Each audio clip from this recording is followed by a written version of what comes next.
धाम कहाँ है? अगर आपसे मैं पूछूं कि आप कौन हो तो आप क्या जवाब दोगे? हैं? मैं आपसे पूछूंगी, आपको नाम बताओ ना, आप इस शरीर का नाम बताओ। ये शरीर तो हमारा मिट गया, नाम भी मिट गया, ठीक है। एक तरफ हम कह रहे हैं कि हम आत्मा है, तो आत्मा का पति परमात्मा तो कभी मिटता ही नहीं है।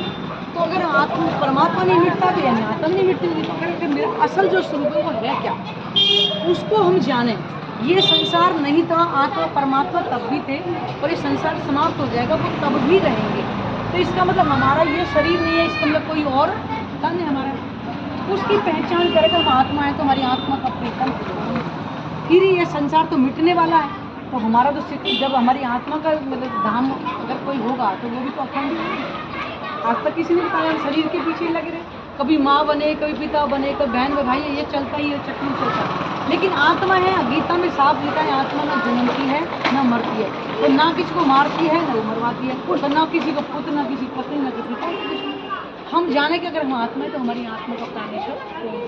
हिंदू धर्म के अंदर हम रोज बोलते हैं तुम जय जगदीश हरे, बोलते ना, फिर बोलते हैं तुम पूरन परमात्मा तुम ही अंतर्यामी, यही बोलते हैं। फिर एक लाइन और आती है, तुम हो एक अगोचर तुम एक अगोचर जो सबके आ जाओ प्राणनाथ, उसकी पहचान हम करें।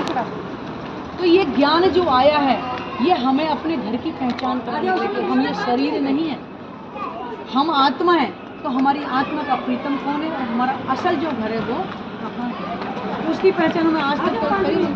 ना ही हम 84 लाख योनियों में ही घूमते रहे आज तक, लेकिन हमारा जो असल जो ठिकाना है, हमारा असल जो शरीर है, हम उसकी पहचान करें। तो रामायण ये कलयुग केवल नाम आया, सुमर सुमर नर उतरेगा। कलयुग में वो नाम आएगा और जिसको सुमर सुमर पार उतरेंगे, तो वो माला पे जपने वाला नहीं आएगा, ज्ञान आएगा। अब मान लो हमें एड्रेस किसी का मिले तो एड्रेस लिखित में तो मिलेगा कि भाई फलानी गली है, फलाना नंबर है, ये होगा।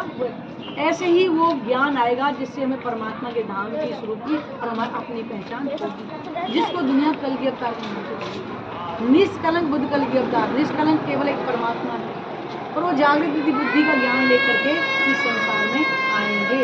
अब ये कलयुग के अंदर वो ज्ञान आया हुआ है, अब इससे पहचान करके हम इस संसार से अपने वापिस तो आप आइएगा।